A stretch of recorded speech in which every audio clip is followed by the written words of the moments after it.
부산 해운대 최고급 호텔 앞 한밤중에 고급 세단 10대가 비상등을 켠 채 일렬로 서 있습니다. 차에서 내린 사람은 다름 아닌 동방그룹 부회장. 그가 호텔 로비로 뛰어들어가자 지배인이 황급히 안내합니다. 엘리베이터는 최상층 펜트하우스로 직행합니다.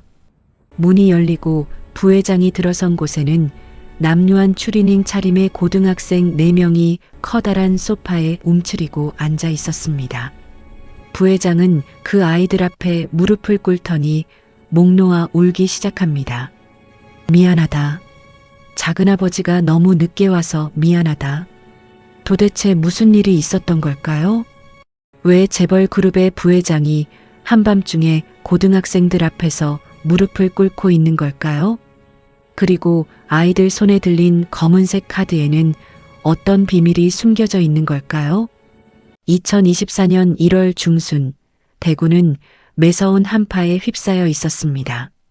영하 15도를 오르내리는 추위 속에서 작은 장례식장 하나가 조용히 문을 닫고 있었습니다.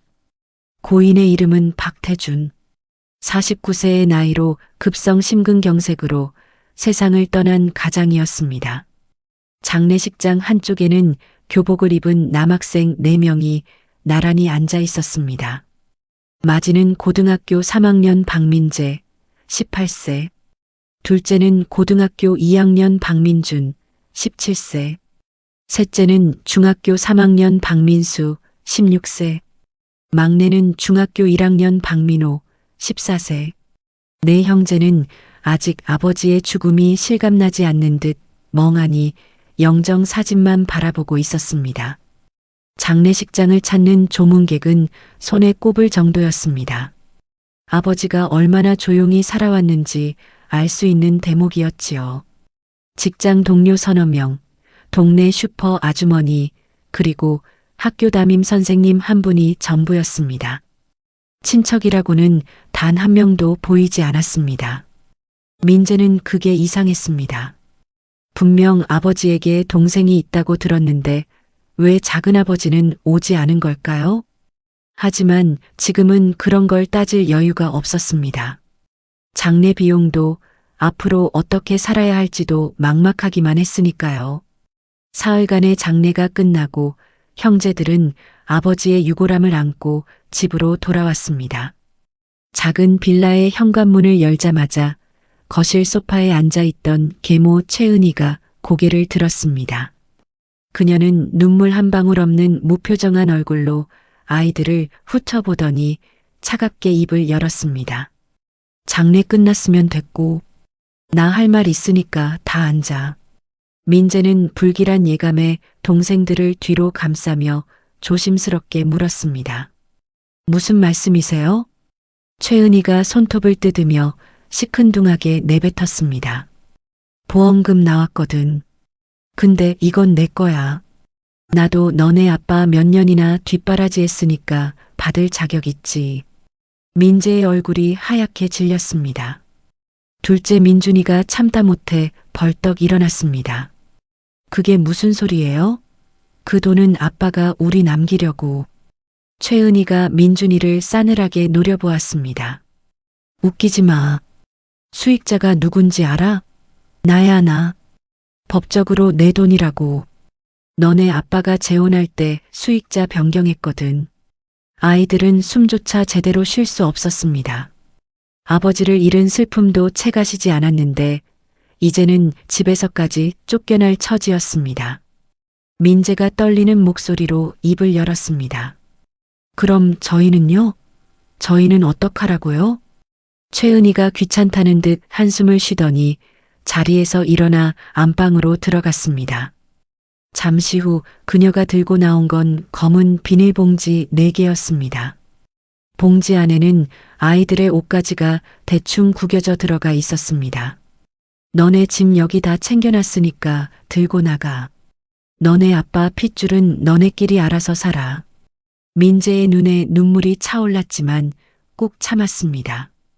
울면 동생들이 더 무서워할 테니까요. 그때 최은희가 서랍장에서 뭔가를 꺼내 민재 앞에 툭 던졌습니다. 낡고 해진 남자 지갑이었습니다. 아, 이건 너네 아빠 거니까 가져가. 나한텐 필요 없어. 민재가 지갑을 집어들었습니다. 아버지가 늘 호주머니에 넣고 다니던 그 지갑.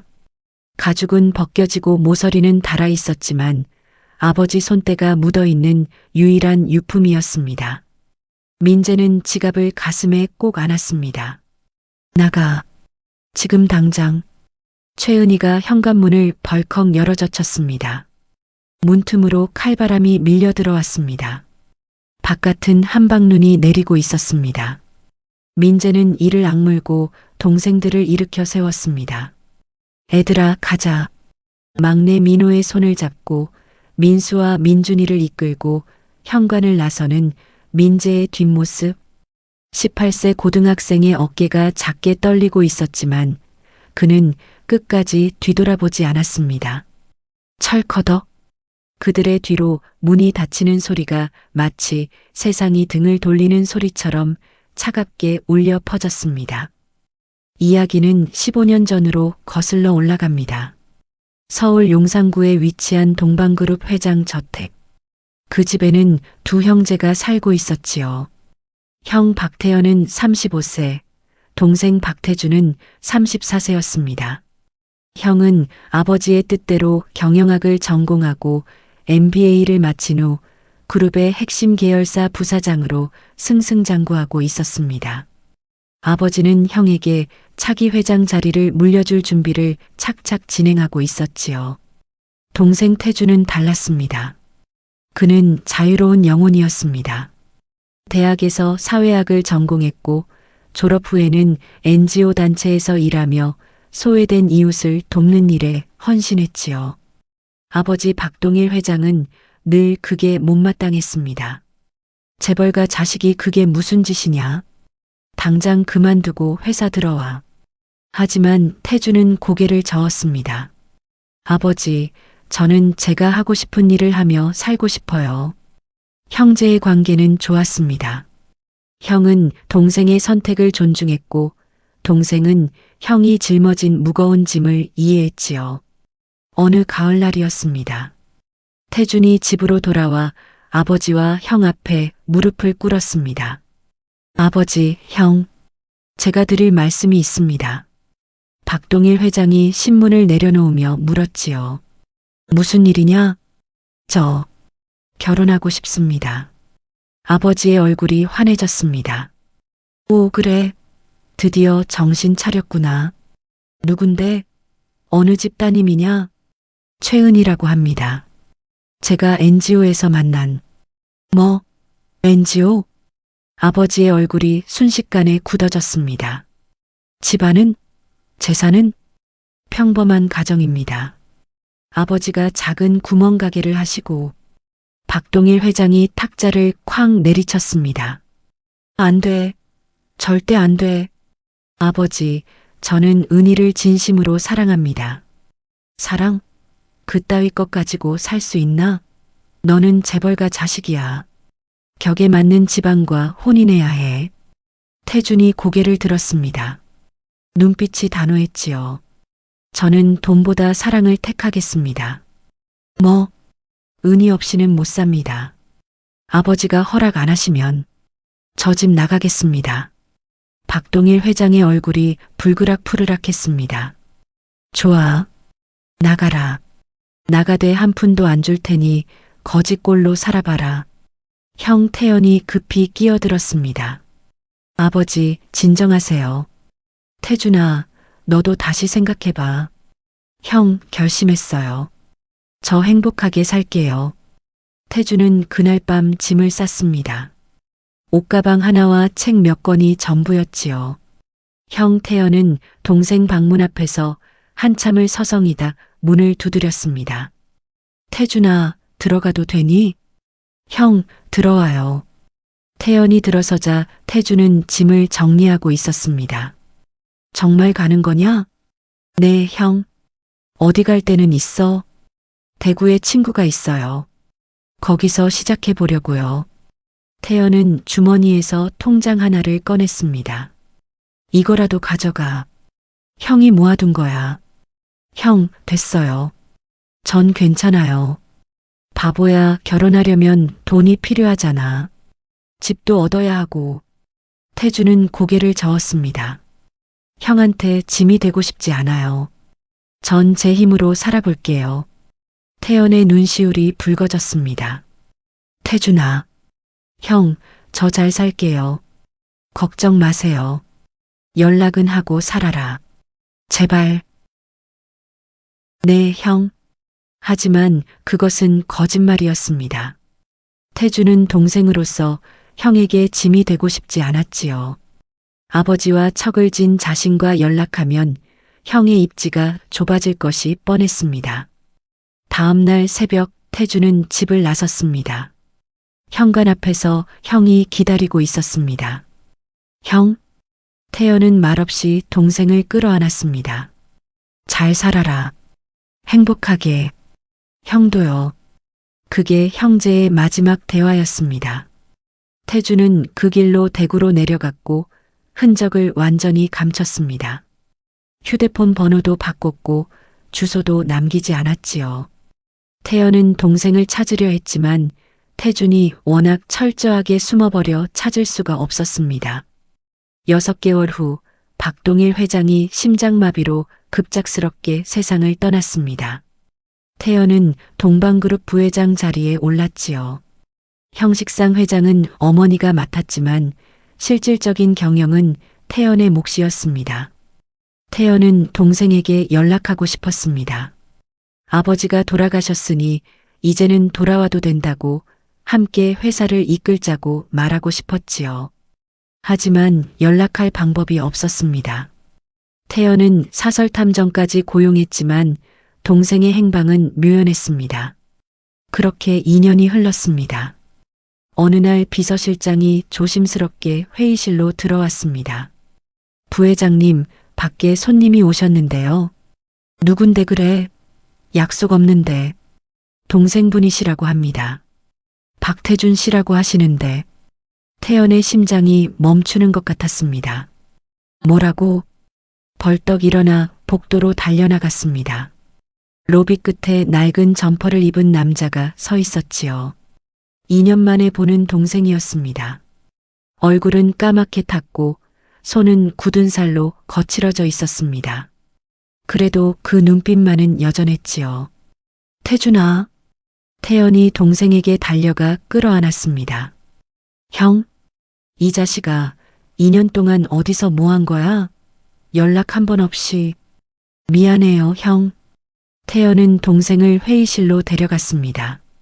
소파에 마주 앉아 동생이 먼저 입을 열었지요.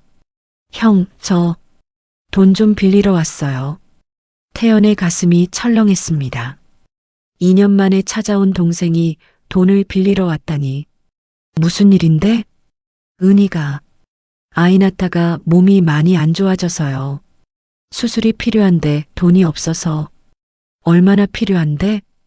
2천만 원이요. 태연은 즉시 비서를 불러 5천만 원을 준비하게 했습니다. 2천이면 된다니까요. 됐어. 남는 건 애들 먹여. 애가 하나 생겼다며? 네. 민재라고 이름 지었어요. 태연의 눈이 촉촉해졌습니다. 형 됐네, 너. 형도 곧 조카 보여줄게요. 곧 비서가 봉투를 들고 왔습니다. 형, 정말 고마워요. 꼭 갚을게요. 천천히 갚아. 그리고 태준아. 네. 앞으로 힘든 일 있으면 형한테 연락해. 제발 혼자 끙끙 앓지 말고. 네, 형. 알았어요. 하지만 태연은 불안했습니다. 동생의 고집을 아니까요. 동생이 일어서서 나가려 할 때 태연은 재빨리 동생 점퍼 안주머니에 뭔가를 집어넣었습니다. 검은색 카드 한 장. 한도가 없는 VIP 카드였지요. 뒷면에는 태연이 직접 쓴 글씨가 새겨져 있었습니다. 힘들면 쓰고 나중에 갚아. 형이 다 이해해. 마이너스 태연. 태연은 속으로 빌었습니다. 제발 정말 힘들 때는 이거라도 써라. 자존심 부리지 말고. 태주는 그날 대구로 돌아갔습니다. 집에 도착해서 점퍼를 벗다가 주머니에서 카드를 발견했지요.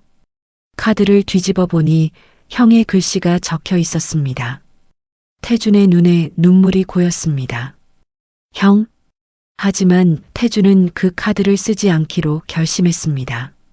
형에게 더 이상 짐이 되고 싶지 않았으니까요.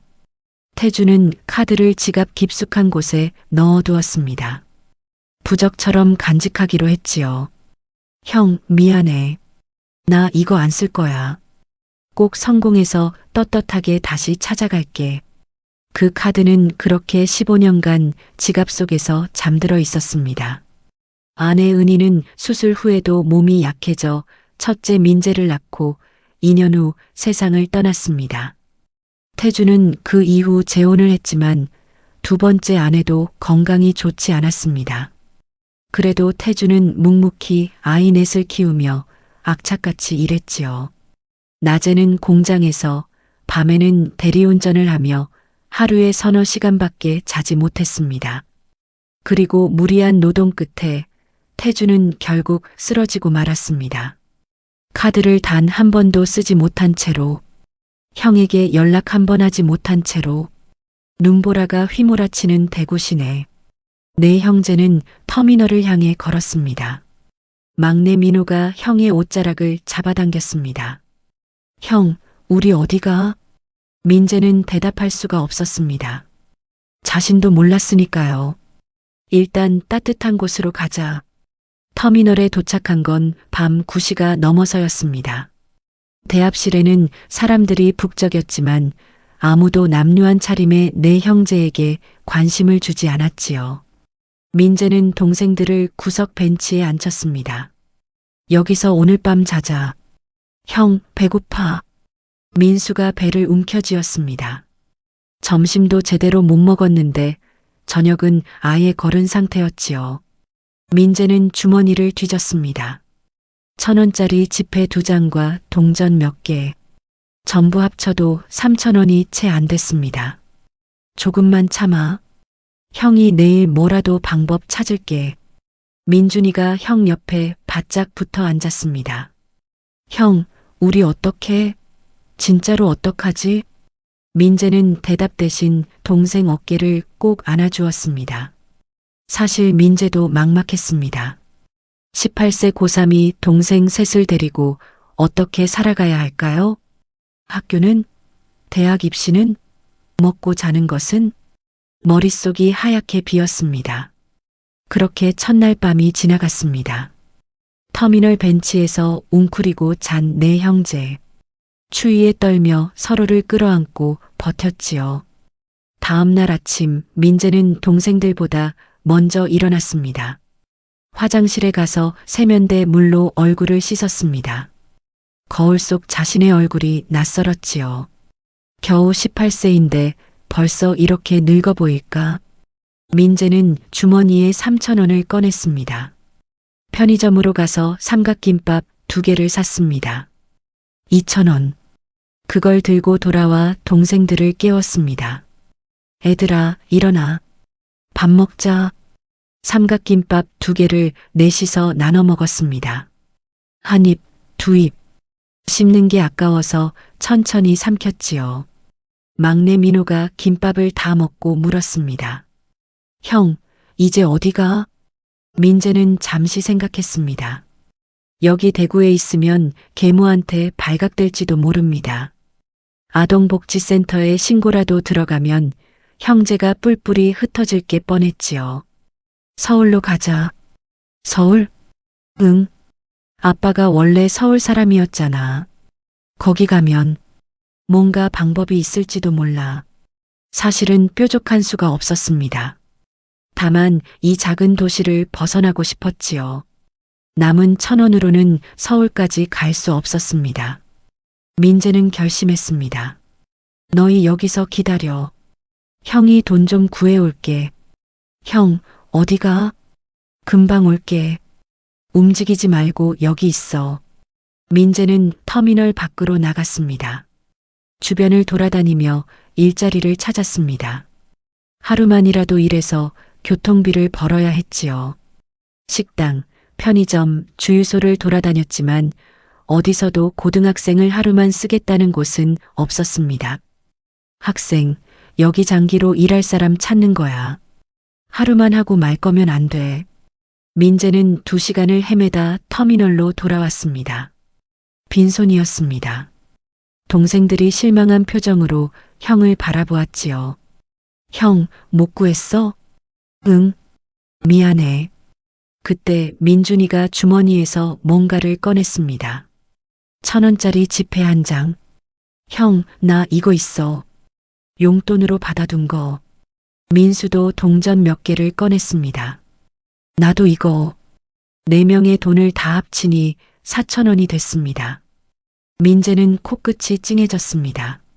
고마워, 애들아. 하지만 4,000원으로는 서울까지 갈 수 없었습니다.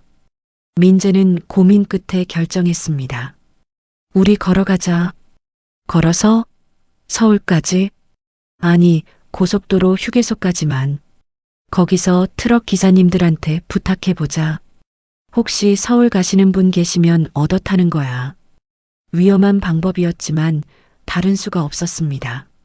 네 형제는 터미널을 나와 고속도로 방향으로 걸었습니다.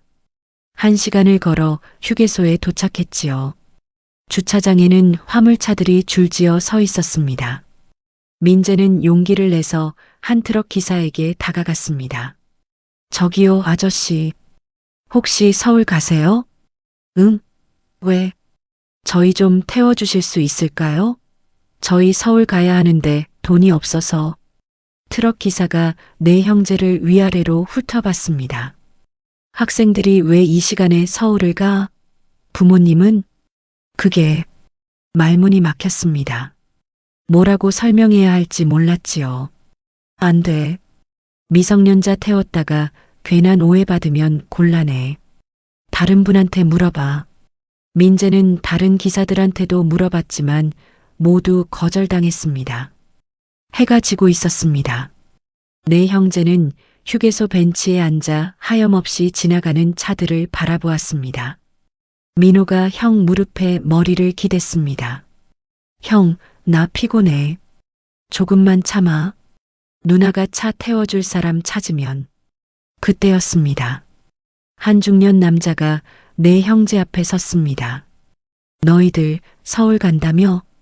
민재가 고개를 들었습니다. 네, 맞아요.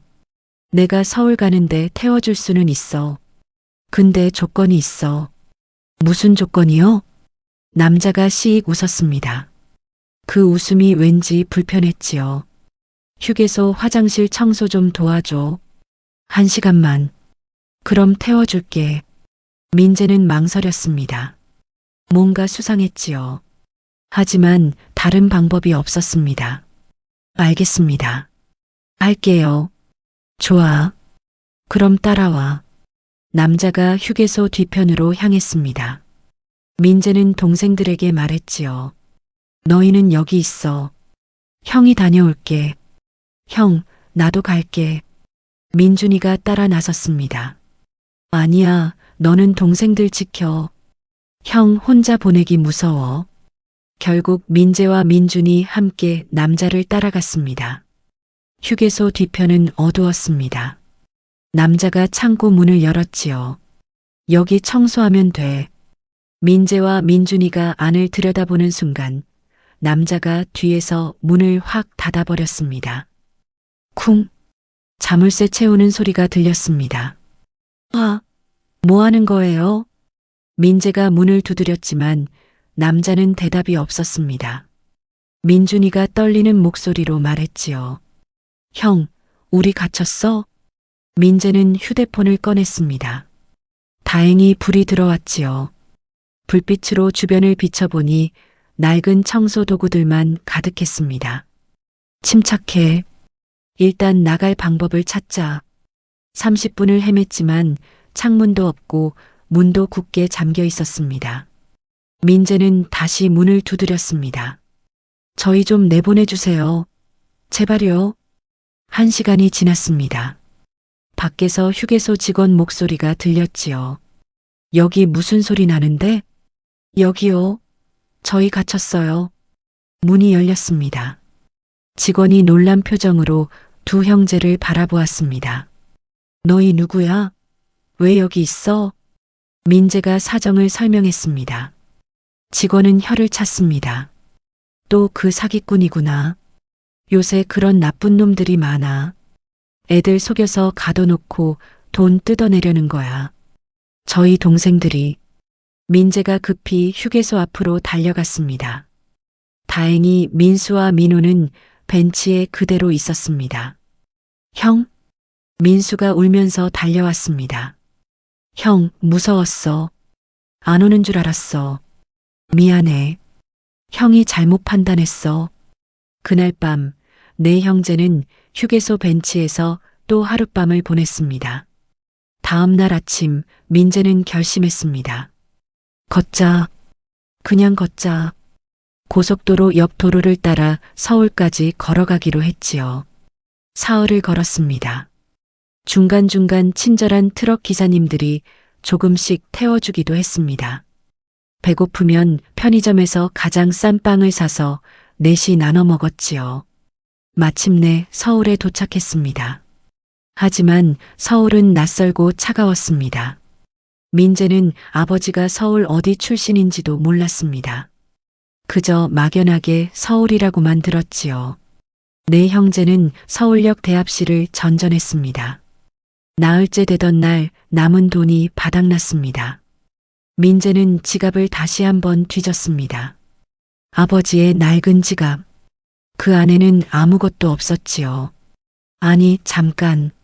지갑 안쪽 칸에 뭔가 끼어 있었습니다. 민재가 조심스럽게 꺼냈습니다. 검은색 카드 한 장.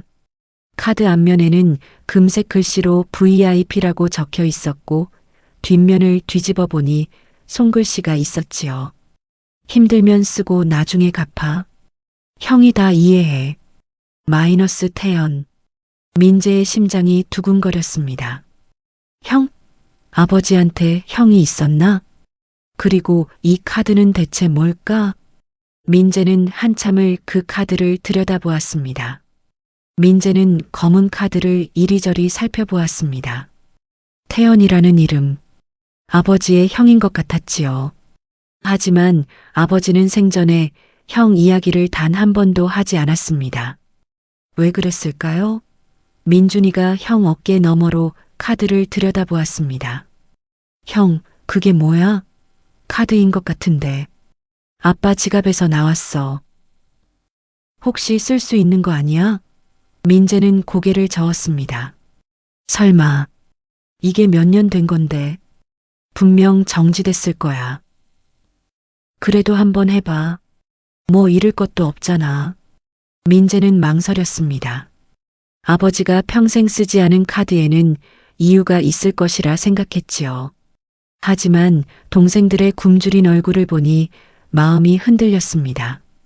특히 막내 민호는 사흘을 제대로 못 먹어서 얼굴이 창백했지요. 형, 배고파. 민호가 배를 움켜쥐며 말했습니다. 민재는 카드를 주머니에 넣었습니다. 일단 나가보자. 뭐라도 먹어야지.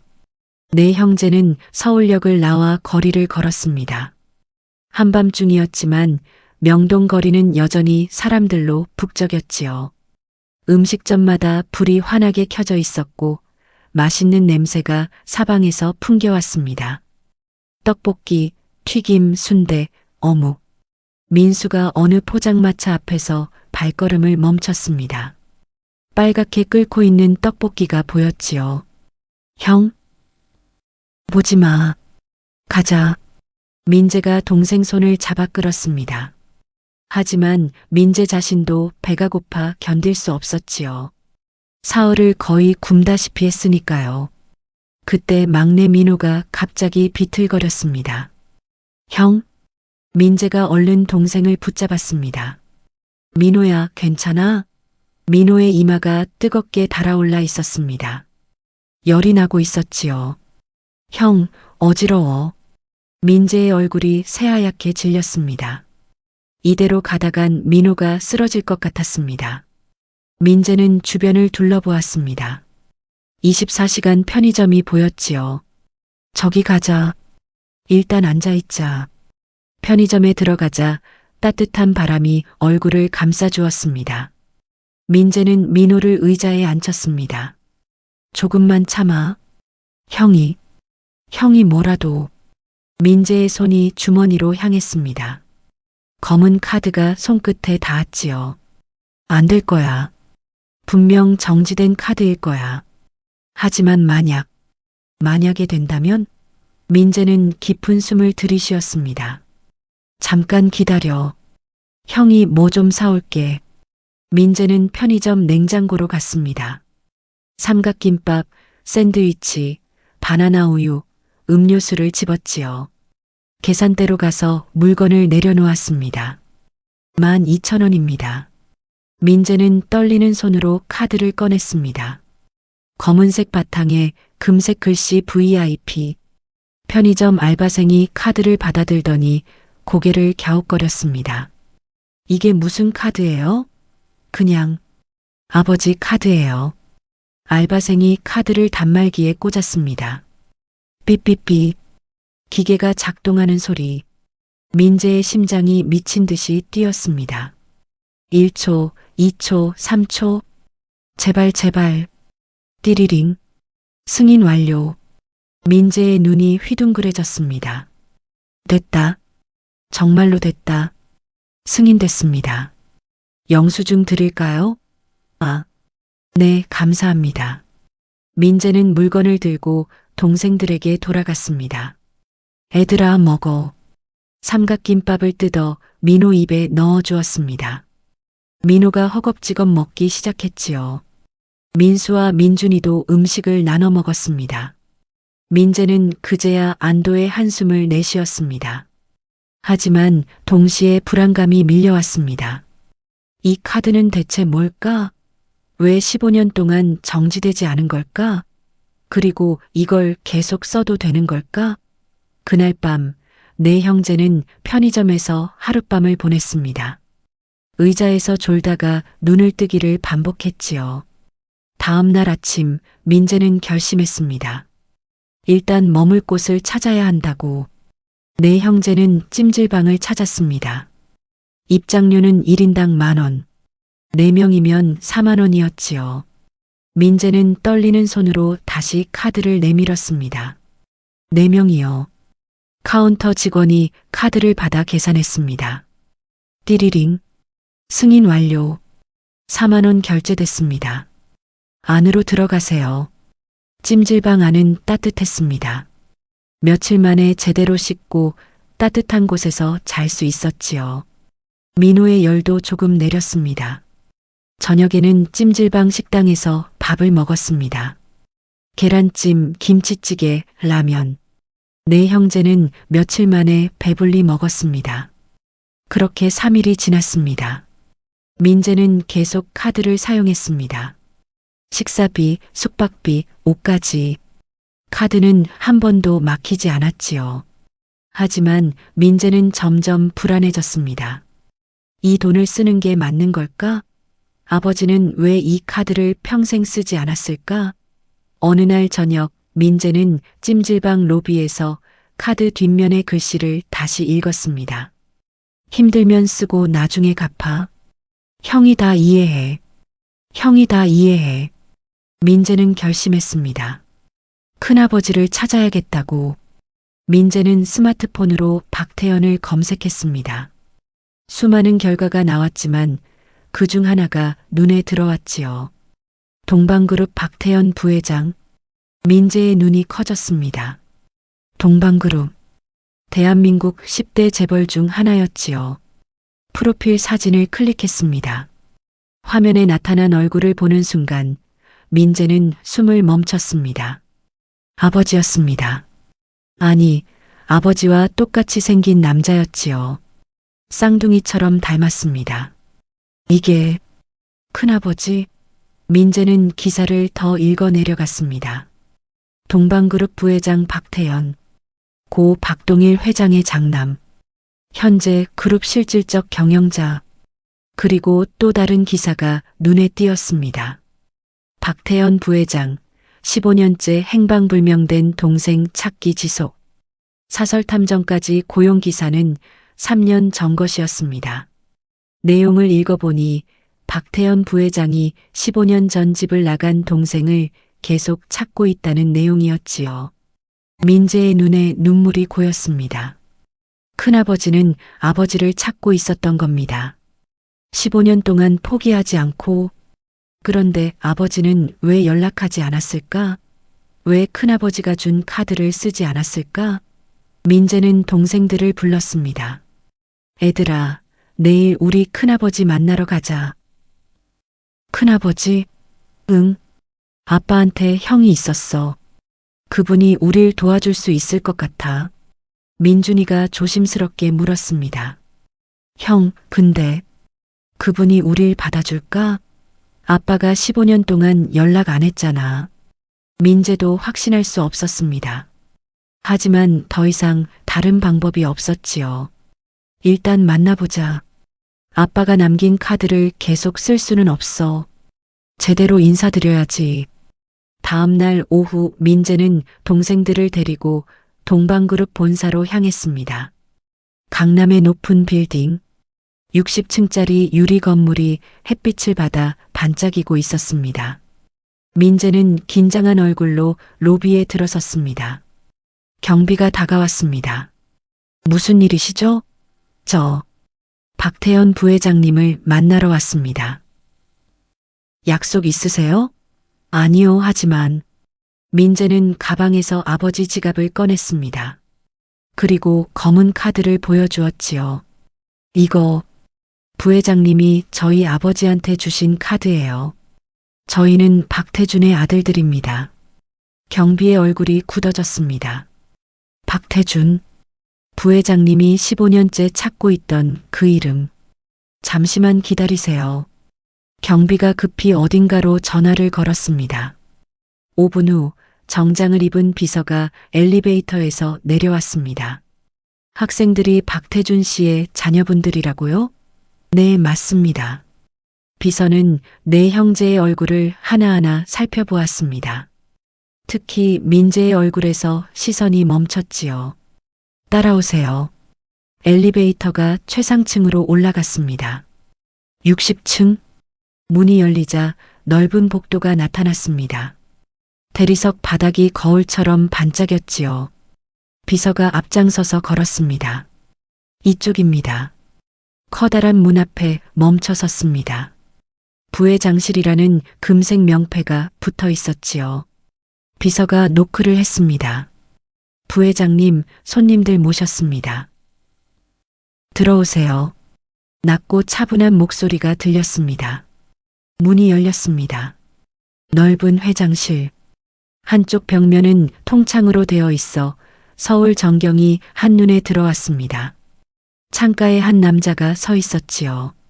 그가 천천히 돌아섰습니다. 민재는 그 자리에 얼어붙었습니다. 아버지였습니다. 아니, 아버지와 똑같이 생긴 남자. 박태현 부회장은 네 형제를 보자마자 손에 들고 있던 서류를 떨어뜨렸습니다. 서류가 바닥에 흩어졌지만 그는 신경도 쓰지 않았지요. 너희들은. 태연의 목소리가 떨렸습니다. 민재가 한 걸음 앞으로 나섰습니다. 저는 박민재입니다. 이쪽은 제 동생들이고요. 민준, 민수, 민호입니다. 박민재. 태연이 천천히 다가왔습니다. 민재의 얼굴을 찬찬히 들여다보았지요. 너희 아버지는? 태준이는? 민재의 눈에 눈물이 고였습니다. 아버지는 일주일 전에 돌아가셨습니다. 그 말을 듣는 순간 태연의 얼굴에서 모든 혈색이 빠져나갔습니다. 뭐라고? 심근경색으로. 갑자기 쓰러지셨어요. 태연의 다리에 힘이 풀렸습니다. 뒤로 비틀거리다가 책상을 붙잡고 겨우 중심을 잡았지요. 안 돼. 안 돼. 태연의 입술이 파르르 떨렸습니다. 태준이가, 내 동생이. 민재는 가방에서 아버지 지갑을 꺼냈습니다. 그리고 검은 카드를 태연에게 내밀었지요. 이거 부회장님이 아버지한테 주신 거 맞죠? 태연은 떨리는 손으로 카드를 받아들었습니다. 뒷면을 확인했습니다. 자신이 15년 전에 쓴 그 글씨. 힘들면 쓰고 나중에 갚아. 형이 다 이해해. 태연의 눈에서 눈물이 흘러내렸습니다. 이 바보 같은 놈. 왜 안 썼어? 왜? 태연은 카드를 가슴에 꼭 안았습니다. 아버지가 이 카드를 15년 동안 한 번도 안 쓰셨어요. 지갑 깊은 곳에 소중하게 간직하고 계셨어요. 민재의 말에 태연의 어깨가 들썩였습니다. 그 고집센 놈. 끝까지. 태연이 고개를 들었습니다. 눈물 범벅이 된 얼굴로 내 형제를 바라보았지요. 미안하다. 큰아버지가 너희 아버지를 더 찾았어야 했는데. 아니에요. 아버지가 일부러 연락 안 하신 거예요. 민재가 조용히 말했습니다. 아버지는 큰아버지한테 짐이 되고 싶지 않으셨던 것 같아요. 그래서 연락도 안 하시고 카드도 안 쓰신 거예요. 태연은 고개를 떨궜습니다. 동생의 마음을 이제야 이해했지요. 항상 형에게 폐를 끼치기 싫어했던 동생. 자존심이 강했던 동생. 하지만 그 자존심이 결국 동생을 죽음으로 내몰았습니다. 태준아, 이 바보야. 태연이 무릎을 꿇었습니다. 내 형제 앞에서 미안하다. 큰아버지가 너희 아버지를 지켜주지 못해서 미안하다. 민재가 황급히 태연을 부축했습니다. 아니에요, 부회장님. 일어나세요. 아니야. 내가 미안하다. 15년 동안 한 번도 찾지 못했어. 태연의 목소리가 흔들렸습니다. 민준이가 조심스럽게 물었습니다. 큰아버지, 저희 아버지가 왜 집을 나가셨는지 아세요? 태연이 고개를 끄덕였습니다. 너희 어머니 때문이었어. 할아버지가 반대하셨거든. 가난한 집안이라고. 엄마. 막내 민호가 작게 중얼거렸습니다. 첫째 어머니는 돌아가셨어요. 제가 태어나고 얼마 안 있어서. 태연의 가슴이 미어졌습니다. 동생이 얼마나 힘들게 살았을까. 사랑하는 아내를 잃고 아이 넷을 혼자 키우며. 그래서 너희가 지금 어떻게 지내고 있니? 어디 사니? 민재가 고개를 숙였습니다. 저희 지금 갈 곳이 없어요. 뭐? 아버지 돌아가시고 계모가 저희를 내쫓았어요. 보험금 다 가져가고. 태연의 얼굴이 굳어졌습니다. 뭐라고? 민재가 그동안의 일을 설명했습니다. 계모에게 쫓겨난 일, 서울까지 걸어온 일, 카드를 발견한 일까지. 태연은 주먹을 불끈 쥐었습니다. 분노가 치밀어 올랐지요. 그 여자가 감히 어린 것들을 한겨울에 내쫓다니. 태연이 비서를 불렀습니다. 최 비서. 네, 부회장님. 지금 당장 법무팀 소집해. 그리고 대구에 있는 최은이라는 여자 보험금 사기와 아동유기 혐의로 고소 준비해. 알겠습니다. 태연이 다시 내 형제를 바라보았습니다. 너희 이제 큰아버지가 돌봐줄게. 걱정하지 마. 하지만 민재가 망설였습니다. 저희가 갑자기 찾아와서 폐를 끼치는 건 아닌지. 태연이 민재의 어깨를 꼭 잡았습니다. 무슨 소리야? 너희는 내 조카들이야. 가족이라고. 가족. 민재의 눈에 눈물이 고였습니다.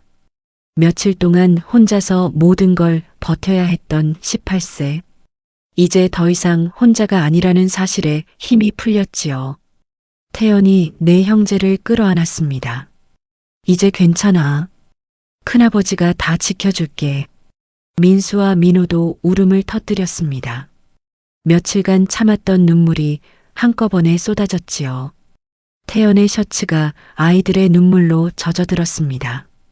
한참을 그렇게 있다가 태연이 비서를 다시 불렀습니다. 최 비서, 부산 해운대 그랜드 호텔 펜트하우스 예약해. 오늘 밤 당장. 네, 부회장님. 그리고 옷가게, 신발가게 연락해서 애들 옷 준비시켜. 사이즈는? 태연이 내 형제를 둘러보았지요. 나중에 보낼게. 일단 최고급으로 다 준비해. 알겠습니다. 태연이 내 형제에게 말했습니다. 오늘은 부산 가서 푹 쉬어. 제대로 된 침대에서 자고 따뜻한 밥 먹고 내일 다시 이야기하자. 부산요? 응. 너희 원래 대구 살았다며? 부산이 가까우니까 거기서 당분간 지내. 나도 내일 내려갈게. 태연은 모든 것을 빠르게 결정했습니다. 재벌 그룹 부회장답게 완벽하게 준비했지요. 1시간 후, 내 형제는 고급 세단에 올라탔습니다. 운전기사가 정중하게 문을 열어주었지요. 편안히 가십시오. 차가 출발했습니다. 창밖으로 서울 야경이 흘러갔습니다. 민호가 형 무릎에 머리를 기대며 말했습니다. 형, 우리 이제 괜찮은 거야? 민재가 동생 머리를 쓰다듬었습니다. 그런 것 같아. 아빠가 지켜주신 거야? 응. 아빠가 남겨주신 카드 덕분에 큰아버지를 만났으니까. 민준이가 창밖을 바라보며 중얼거렸습니다. 아빠 감사해요. 부산까지 가는 길. 내 형제는 처음으로 편안하게 잠들 수 있었습니다. 한편 서울 본사에 남은 태연은 창밖을 바라보며 하늘에 대고 속삭였습니다. 태준아, 미안해. 형이 너무 늦었어. 하지만 약속할게. 내 아이들, 형이 목숨 걸고 지킬게. 넌 이제 편히 쉬어. 형이 다 알아서 할게. 밤하늘에 별이 반짝였습니다. 마치 동생이 대답하는 것처럼. 부산 해운대 그랜드 호텔 펜트하우스. 내 형제는 문이 열리는 순간 입을 다물지 못했습니다. 200평이 넘는 넓은 거실 바다가 한눈에 보이는 통창, 샹들리에가 달린 천장, 고급 가구 뒤 영화에서나 보던 공간이었지요. 여기가 우리가 잘 곳이에요? 민수가 믿기지 않는다는 표정으로 물었습니다. 호텔 매니저가 공손하게 대답했습니다. 네, 박태연 부회장님께서 예약하신 곳입니다. 필요하신 것 있으면 언제든 프런트로 연락 주십시오. 매니저가 나가자 내 형제는 집안을 둘러보았습니다. 침실만 4개. 각 방마다 킹사이즈 침대와 개인 욕실이 달려 있었지요. 민호가 침대에 폴짝 뛰어 올랐습니다. 형, 침대가 구름 같아. 조심해, 다칠라. 민재가 주의를 주었지만 사실 그도 신기하기는 마찬가지였습니다. 며칠 동안 벤치와 바닥에서 자던 몸에 이렇게 푹신한 침대라니. 욕실에는 대리석 욕조가 있었습니다. 민준이가 수도꼭지를 틀자 따뜻한 물이 쏟아져 나왔지요. 형, 우리 진짜 여기서 씻어도 돼? 그래야지. 큰아버지가 여기서 쉬라고 하셨잖아. 내 형제는 처음으로 제대로 된 샤워를 했습니다. 며칠간 못 씻었던 몸을 깨끗이 씻으니 비로소 사람이 된 기분이었지요. 샤워를 마치고 나오니 거실 테이블에 음식이 가득 차려져 있었습니다. 룸서비스였습니다. 스테이크, 파스타, 랍스터, 샐러드, 디저트까지. 우와. 막내 민호가 감탄사를 연발했습니다. 형, 이거 다 우리가 먹어도 돼? 그래. 먹자. 내 형제는 식탁에 둘러앉았습니다. 포크와 나이프를 들고 조심스럽게 스테이크를 잘랐지요. 입에 넣는 순간 민재의 눈에 눈물이 고였습니다. 며칠 전만 해도 삼각김밥 하나를 넷이서 나눠 먹었는데 지금은 이렇게 따뜻한 밥을 배불리 먹을 수 있다니. 형, 왜 울어? 민수가 물었습니다. 아니야. 그냥 다행이다 싶어서. 그날 밤 내 형제는 각자의 방에서 푹 잤습니다. 일주일 만에 제대로 된 잠이었지요. 다음 날 아침 초인종이 울렸습니다. 민재가 문을 열자 호텔 직원들이 쇼핑백을 잔뜩 들고 서 있었습니다. 박민재님 맞으십니까?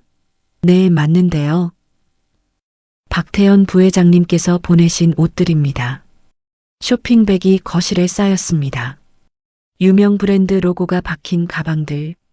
열어보니 정장, 캐주얼, 운동복, 신발, 심지어 속옷까지 모든 게 들어 있었지요. 사이즈도 각자에게 딱 맞았습니다. 이거 어떻게 우리 사이즈를 알고? 부회장님께서 어제 사진을 보시고 전문가에게 의뢰하셨다고 합니다. 민재는 감탄했습니다. 하루 만에 이 모든 걸 준비하다니. 오후에 태연이 도착했습니다. 정장 대신 캐주얼한 옷을 입고 왔지요. 잘 잤니? 네, 큰아버지. 감사합니다. 당연한 거야. 그나저나 옷은 잘 맞니? 내 형제가 새 옷을 입고 나왔습니다. 태연은 조카들의 모습을 보고 미소 지었습니다. 역시 잘생겼네. 우리 태준이 닮아서. 태연은 소파에 앉으며 진지하게 말했습니다.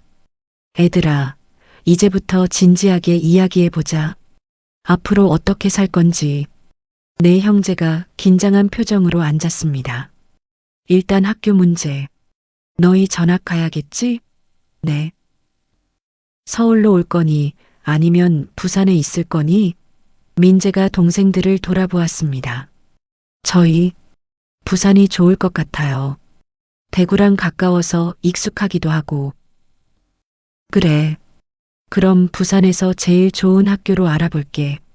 민재는 고3이니까 입시 준비도 해야겠네. 제가 대학을 갈 수 있을까요? 당연하지. 왜 못 가? 큰아버지가 다 지원해 줄게.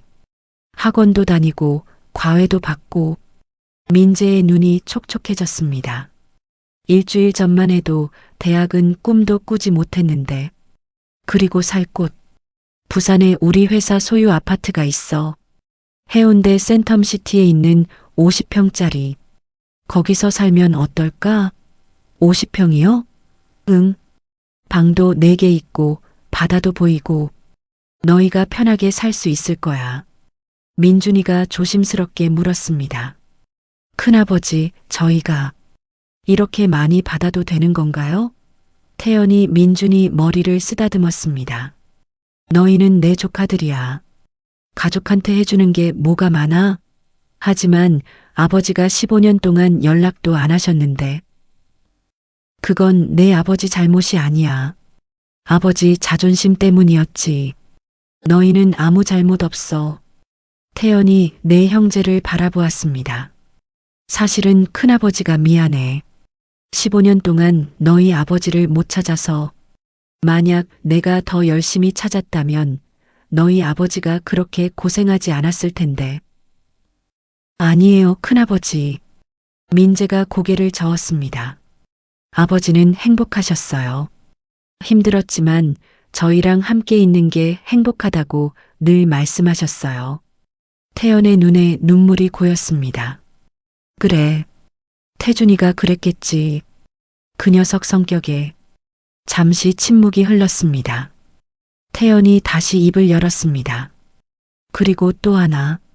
너희 아버지 장례식을 다시 치르려고 해. 네, 제대로 된 장례식. 너희 아버지는 동방그룹 회장의 동생이야. 제대로 보내드려야지. 민재가 고개를 숙였습니다. 감사합니다, 큰아버지. 그리고 계모 문제. 법무팀에서 고소 준비 다 됐어. 보험금은 전액 환수하고 아동유기 혐의로 처벌받을 거야. 민수가 주먹을 불끈 쥐었습니다. 당연히 그래야죠. 우리를 한겨울에 내쫓았는데. 걱정 마. 큰아버지가 다 처리해 줄게. 태연은 며칠간 부산에 머물렀습니다. 아파트를 직접 보여주고 학교 전학 절차를 밟고 필요한 것들을 챙겨주었지요. 아파트는 정말 멋졌습니다. 50평 넓이의 방 4개, 거실에서는 해운대 바다가 한눈에 보였습니다. 가구도 모두 새 것으로 채워졌고 냉장고에는 음식이 가득 채워져 있었지요. 여기가 정말 우리 집이에요? 민호가 믿기지 않는다는 표정으로 물었습니다. 그래. 이제 여기가 너희 집이야. 태연이 미소 지었습니다. 큰아버지는 서울에 있지만 자주 내려올게. 그리고 뭐 필요한 거 있으면 언제든 연락해. 네, 큰아버지. 태연이 떠나기 전 민재를 따로 불렀습니다. 민재야. 네, 큰아버지. 너 고생 많았다. 동생들 데리고 혼자 버티느라. 아니에요. 18살에 감당하기 힘든 일이었을 텐데 잘 견뎌줘서 고마워. 태연이 민재 어깨를 꼭 잡았습니다. 이제는 큰아버지한테 기대. 혼자 다 짊어지려고 하지 말고. 민재의 눈에 눈물이 고였습니다. 일주일 동안 꾹 참았던 감정이 터져 나왔지요. 큰아버지, 저 정말 무서웠어요. 동생들이 어떻게 될까봐. 알아. 다 알아. 태연이 민재를 끌어안았습니다. 이제 괜찮아. 큰아버지가 있잖아. 며칠 후 아버지의 장례식이 다시 치러졌습니다. 이번에는 서울 최고급 장례식장에서였습니다. 동방그룹 임직원들, 재계 인사들, 수많은 조문객들이 찾아왔지요. 제대로 된 연결식이었습니다. 민재는 영정 사진을 들고 있었습니다. 아버지가 웃고 있는 사진. 아빠, 우리 이제 괜찮아요. 큰아버지가 지켜주세요. 민재는 마음속으로 말했습니다. 장례식이 끝나고 내 형제는 아버지 산소를 찾았습니다. 비석 앞에서 태연이 무릎을 꿇었습니다.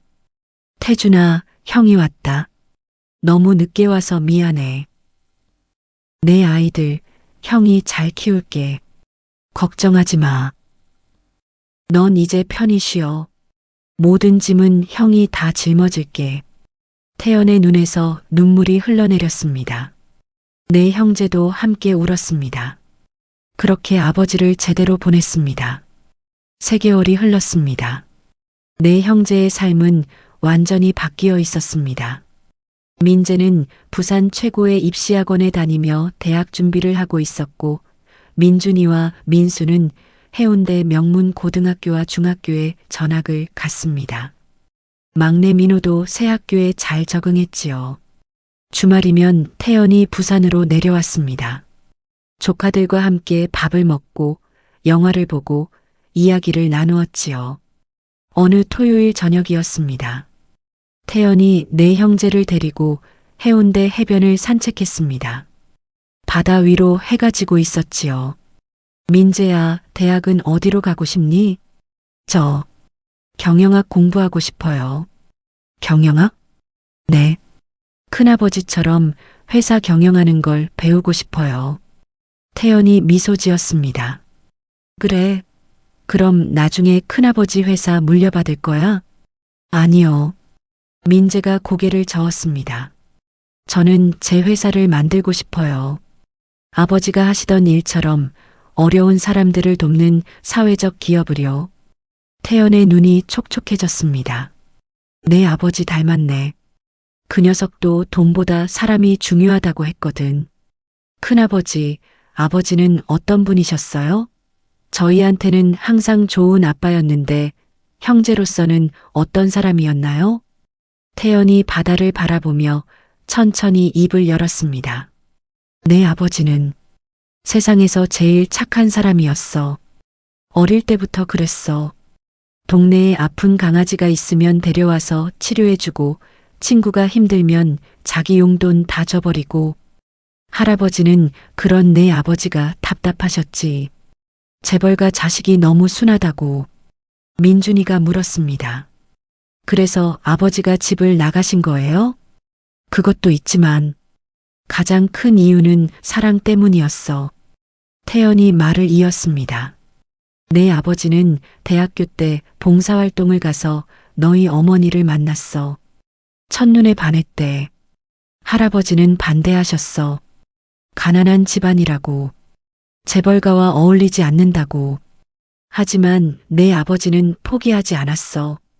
사랑 없이는 못 산다고, 돈보다 사랑이 중요하다고 했지. 민재가 조용히 들었습니다. 결국 내 아버지는 집을 나갔어. 빈손으로. 한 푼도 안 가져가고. 형이 돈을 주려고 했는데 내 아버지가 거절했어. 자기 힘으로 살겠다고. 태연의 목소리가 떨렸습니다. 그게 형의 마지막 실수였어. 그때 더 강하게 붙잡았어야 했는데. 큰아버지 잘못 아니에요. 민재가 말했습니다. 아버지 성격을 저희가 아니까요. 한번 결정하면 절대 안 꺾이시거든요. 그래. 고집이 세지. 태연이 씁쓸하게 웃었습니다. 그래도 행복하게 사셨을 거예요. 저희랑 함께 계셨으니까. 민수가 말했습니다. 아버지는 힘들어도 절대 표정 안 내셨어요. 항상 웃으셨고 저희한테 사랑한다고 말씀하셨어요. 태연의 눈에서 눈물이 흘렀습니다. 고마워. 내 아버지가 행복했다니. 그 말이 위로가 되네. 산책을 마치고 집으로 돌아왔을 때 택배 상자 하나가 도착해 있었습니다. 뭐지? 민재가 상자를 열었습니다. 안에는 오래된 비디오 테이프와 편지 봉투가 들어 있었지요. 발신인은 대구에 있던 아버지의 옛 친구였습니다. 편지를 읽어보니 이런 내용이었습니다. 민재에게 나는 내 아버지의 대학 동기였던 김성훈이라고 해. 장례식 때 조문을 갔었는데 너희가 너무 힘들어 보여서 말을 못 걸었어. 내 아버지가 돌아가시기 일주일 전에 나한테 이 비디오 테이프를 맡겼어. 만약 자기한테 무슨 일이 생기면 너희한테 전해달라고. 늦어서 미안해. 이제라도 보내. 내 아버지는 정말 좋은 사람이었어. 부디 행복하게 살기를. 마이너스 김성훈. 민재의 손이 떨렸습니다.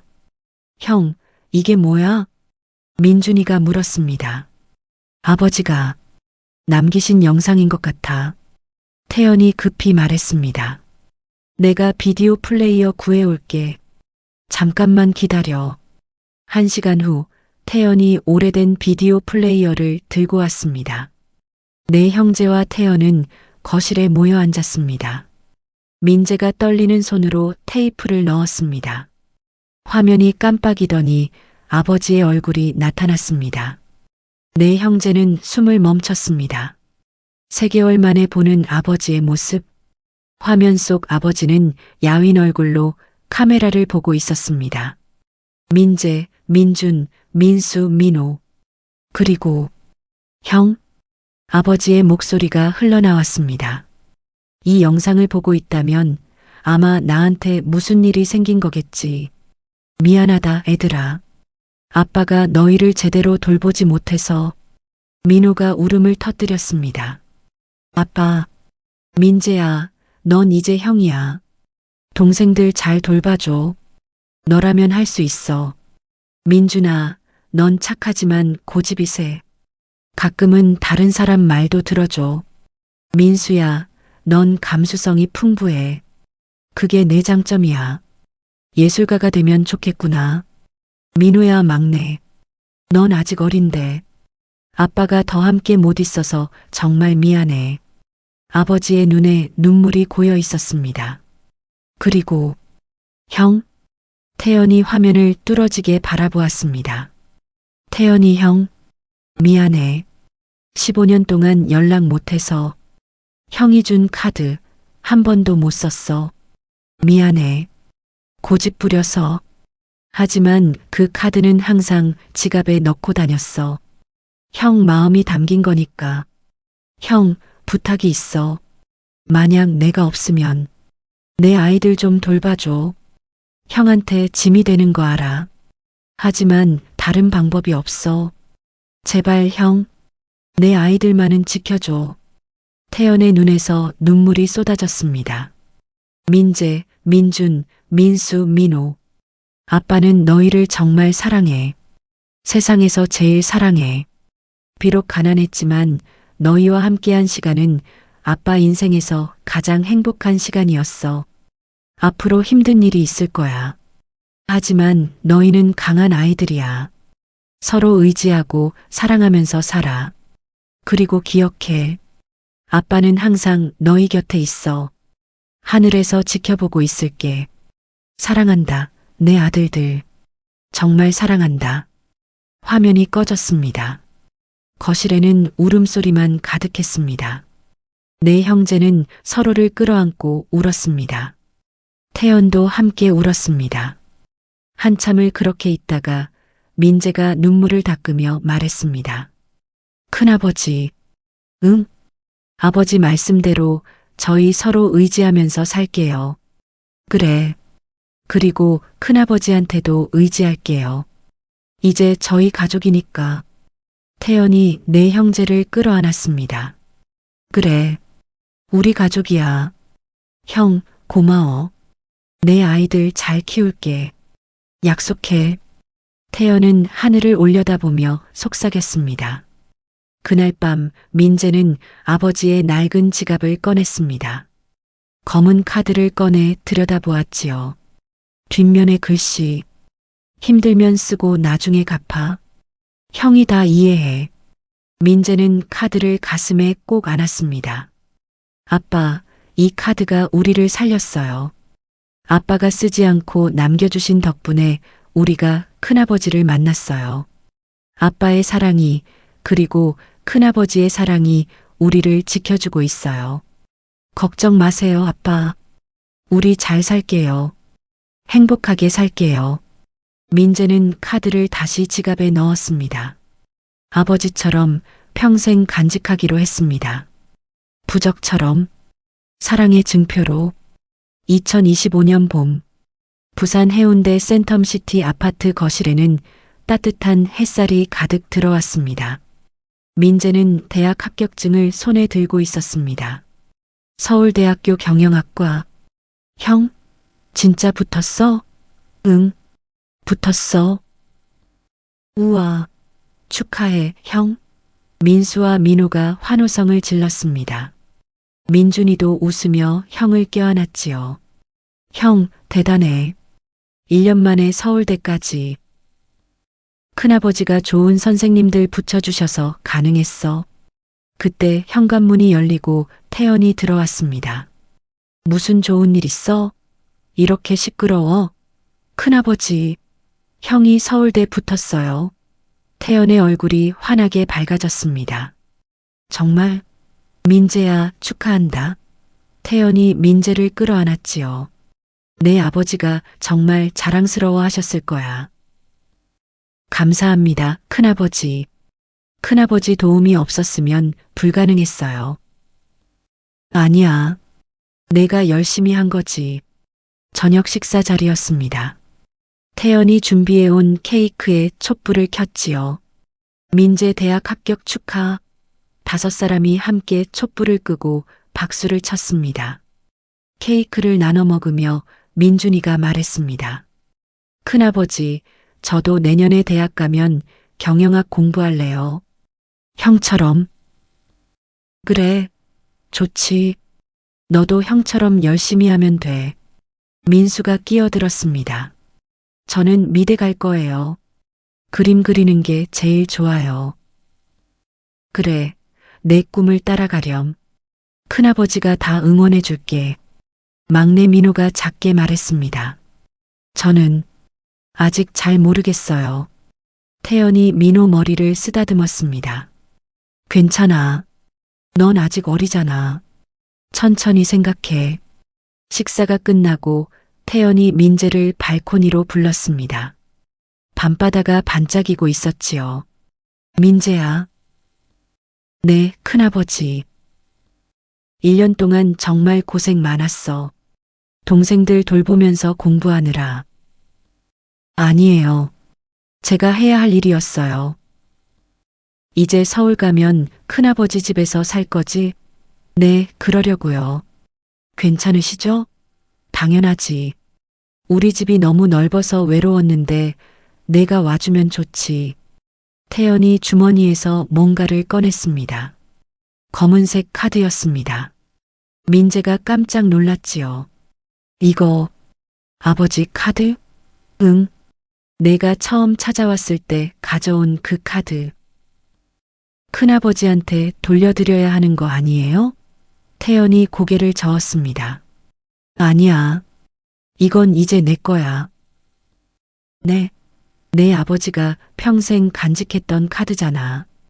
그 의미를 너한테 물려주고 싶어. 태연이 카드를 민재 손에 쥐어주었습니다. 이 카드는 그냥 돈이 아니야. 가족의 사랑이 담긴 거지. 내 아버지가 고집 부려서 안 썼지만 마음으로는 형을 의지하고 있었어. 그리고 결국 이 카드가 너희를 지켜줬잖아. 민재의 눈에 눈물이 고였습니다. 그러니까 너도 이 카드를 간직해. 그리고 힘들 때 쓰고 언젠가는 내 아이들한테 물려줘. 가족이 서로를 지켜주는 마음, 그게 이어지는 거야. 민재가 카드를 꼭 쥐었습니다. 감사합니다, 큰아버지. 그리고 민재야. 네. 너 회사 차리고 싶다고 했지? 사회적 기업? 네. 근데 그건 한참 후에나 가능할 것 같아요. 아니야. 지금부터 준비해. 태연이 봉투 하나를 꺼냈습니다. 이게 뭐예요? 창업 자금. 10억 원. 민재의 눈이 휘둥그레졌습니다. 10억이요? 대학 다니면서 천천히 준비해. 사업 계획 짜고, 팀 꾸리고, 그리고 졸업하면 바로 시작하는 거야. 하지만 제가 이렇게 큰 돈을. 이건 투자야, 투자. 큰아버지는 내가 성공할 거라고 믿어. 내 아버지가 하고 싶었던 일, 내가 대신 이루는 거야. 민재는 말문이 막혔습니다. 큰아버지. 약속해. 좋은 회사 만들어서 많은 사람 도와주는 거. 약속합니다. 꼭 그렇게 할게요. 두 사람은 야경을 바라보며 한참을 서 있었습니다. 다음 날 민재는 동생들을 데리고 아버지 산소를 찾았습니다. 묘비 앞에 꽃을 놓고 네 형제가 나란히 앉았지요. 아빠 나예요. 민재. 오늘 좋은 소식 가져왔어요. 서울대 붙었어요. 큰아버지가 정말 잘해주세요. 저희 4명 다 잘 지내고 있어요. 민준이가 말했습니다. 아빠, 저도 열심히 공부하고 있어요. 내년에 좋은 대학 갈게요. 민수가 그린 그림을 펼쳤습니다. 아빠, 이거 아빠 그린 거예요. 잘 그렸죠? 막내 민호가 작게 말했습니다. 아빠, 보고 싶어요. 근데 저희 이제 괜찮아요. 걱정 마세요. 민재가 아버지 지갑에서 검은 카드를 꺼냈습니다. 아빠, 이 카드요. 큰아버지가 저한테 주셨어요. 아빠가 평생 안 쓰고 간직하신 이유를 이제 알 것 같아요. 이건 그냥 카드가 아니라 사랑이었던 거죠. 형제의 사랑, 가족의 사랑. 저도 아빠처럼 이 카드 소중히 간직할게요. 그리고 언젠가 제 아이들한테 물려줄게요.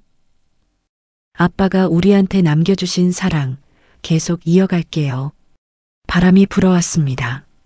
마치 아버지가 대답하는 것처럼 2025년 여름, 민재는 서울로 올라가 태연의 집에서 살게 되었습니다.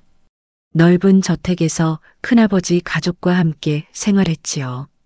태연의 아내는 따뜻하게 민재를 맞아주었고 태연의 자녀들도 사촌 형을 반겼습니다.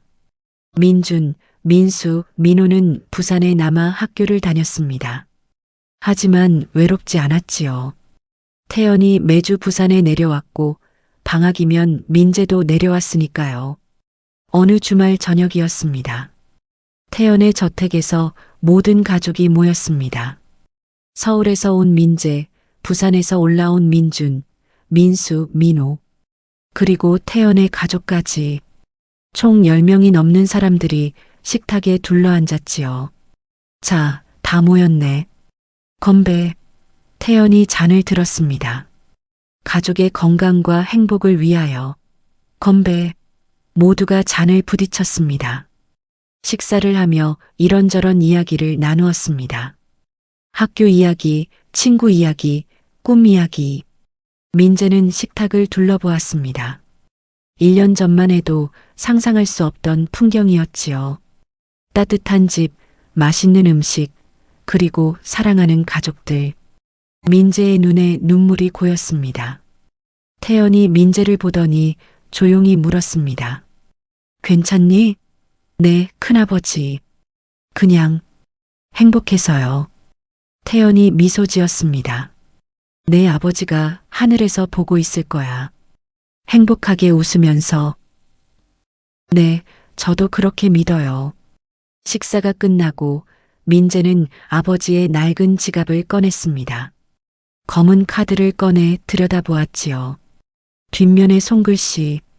힘들면 쓰고 나중에 갚아. 형이 다 이해해.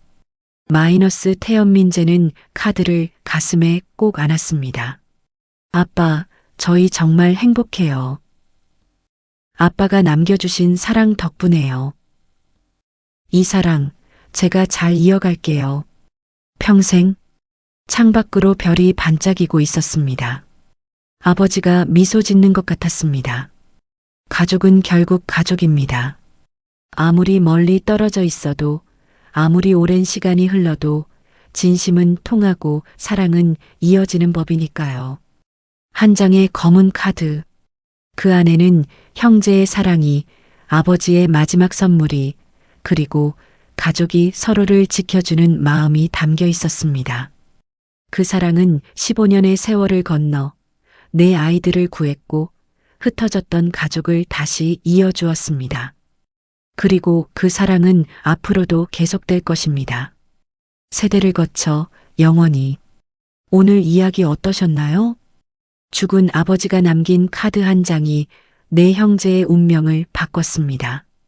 진심은 통하고 가족의 사랑은 영원하다는 것. 오늘 이야기가 여러분 마음에도 따뜻하게 남았으면 좋겠습니다. 구독과 좋아요, 알림 설정까지 부탁드립니다. 여러분의 응원이 더 좋은 이야기를 만드는 힘이 됩니다. 다음 이야기에서 또 만나요.